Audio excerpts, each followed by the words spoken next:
Mana Mbak Puan tahan sampai 2024 ya, itu dia pasang baliho tuh. Siapa lagi? Erlangga juga begitu. Jadi kita justru mesti anggap baliho itu adalah tanda elitnya minta pemilu dipercepat. Terfragmentasinya dukungan politik, dan itu sebenarnya terbahasakan dari berbagai baliho itu ya. Sebenarnya memang wajar dalam tanda kutip ya, 2-3 tahun sebelum pemilu, apalagi second period, pemerintahan sudah pecah.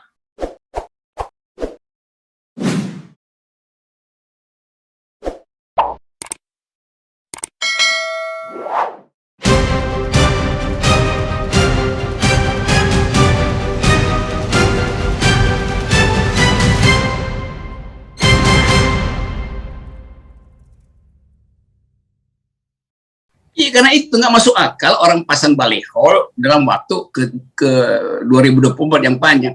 Pasti mereka pasang baliho untuk siap-siap di 2021 akhir atau 2022 awal. Kan itu yang akan terjadi. Jadi jangan berpikir bahwa akan terjadi siklus elektoral yang standar 2024. Semua baliho itu dimaksudkan untuk mempercepat perubahan politik. Itu intinya tuh. Kan Mbak Puan, mana Mbak Puan tahan sampai 2024 ya, itu dia pasang baliho tuh.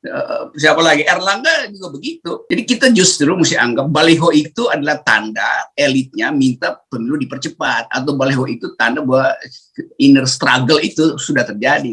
Kalau ada etika dalam kekuasaan, nggak ada orang yang pasang baliho, semuanya menghormati presiden. Jadi dia pasang baliho, jadi dia memang nggak hormati presiden lagi. Jadi bukan sekedar mahasiswa yang nggak hormati presiden karena dianggap sebagai king of the service, tapi juga inner circle-nya tidak lagi menghormati presiden. Itu yang menyebabkan setiap kali presiden pimpin rapat online, itu menteri-menteri itu punya grup WA, lalu saling kirim WA sendiri-sendiri, dan ini orang ngomong apa lagi di depannya, lalu dibalas, udah lu terima aja deh, kan ini akan ada percepatan. Jadi di kalangan menteri itu jadi olok-olok, kira-kira begitu kan. Saya bisa bayangkan bocoran-bocoran itu kan.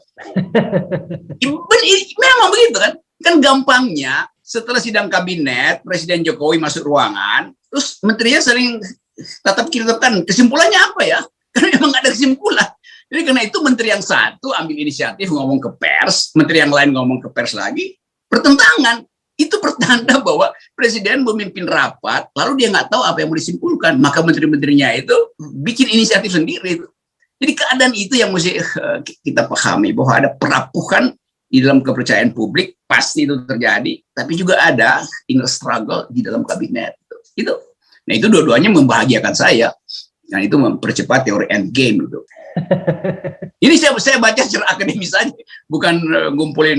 Kan kemarin Rocky Gerung ngumpulin mahasiswa, dikasih duit segala macam atau apa segala macam. Ini mana otaknya itu?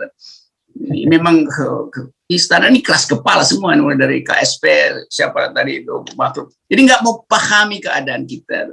Tapi sebetulnya orang yang saya kira juga, ya buat apa juga keras kepala kan? Kan kepala yang keras itu dimaksudkan untuk melindungi otak gitu. Kalau nggak ada isinya, buat apa kepala keras kan? Percuma. Kalau kita bicara soal pemerintahan Jokowi, memang udah sekian lama sebenarnya saya ingatkan. Saya ingat berkali-kali, misalnya di ILC saya sudah bicara soal bahayanya kutukan periode kedua kan, the curse of second term. Kalau kita baca misalnya the curse of second term di pemerintahan Amerika, hampir semua presiden di second period itu mengalami kegagalan. Tidak ada yang tidak. Hampir semua, 94 atau 95% itu mengalami kegagalan. Itu bisa dilihat dari jumlah dukungan terhadap partai penyokong presiden itu pasti anjlok. Ya. Termasuk, kalau kita akui, termasuk Obama. Ya, di second period itu dia mengalami. Nah, apa problem di second period? Saya sudah sampaikan sekian lama itu, biasanya ada kejadian khusus, ya, dan itu akhirnya dianggap sebagai, itu yang disebut curse-nya terhadap second period itu. Dan tapi yang kedua adalah terfragmentasinya dukungan politik. Dan itu sebenarnya terbahasakan dari berbagai baliho itu.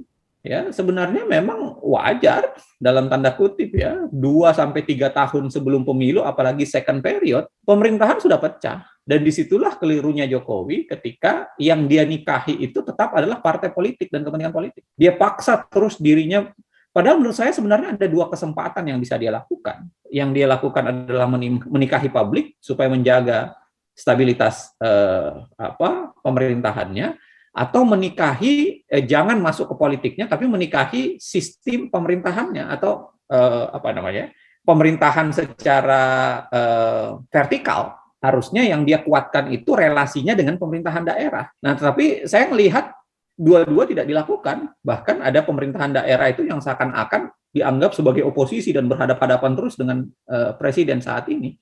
Nah, saya ingin menarik di situ. Saya ingin mengatakan bahwa kita memaknai Presiden Jokowi itu di second period juga, ya, di mana memang the curse of second term-nya tinggi, fragmentasi dukungan politik sudah biasanya acak adut karena semua orang merasa akan mulai dari zero nih, 2024 akan dari zero, semua mulai memanaskan mesin. Kalau ada misalnya isu amandemen, isu periodisasi ketiga, jangan dibahasakan secara sederhana bahwa itu restu, bisa jadi itu menjadi tawaran politik, bisa jadi itu jualan politik, ada banyak kemungkinannya untuk dibahasakan itu.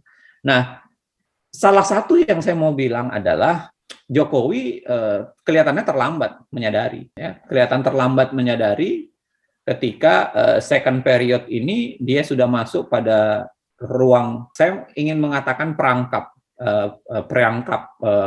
periode kedua, dan kutukan periode kedua itu kemudian sudah mulai terkena ke dia.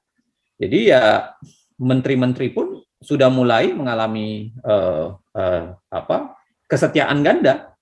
Ya, menteri-menteri mengalami kesetiaan ganda, partai-partai mengalami kesetiaan ganda. Tentu mereka akan mulai bicara soal menyokong pimpinan-pimpinan partainya dibanding kemudian berbicara menyokong presiden. Dan itu sebenarnya yang terjadi sekarang. Jadi pada satu sisi ini saat-saat rapuhnya presiden, dan bayangan saya sebagai presiden harusnya dia mengambil posisi ini untuk segera membalik kerapuhan dukungan politik, kerapuhan relasi dengan pemerintahan daerah secara vertikal, pemerintahan secara vertikal, dan kerapuhan relasi dia dengan publik.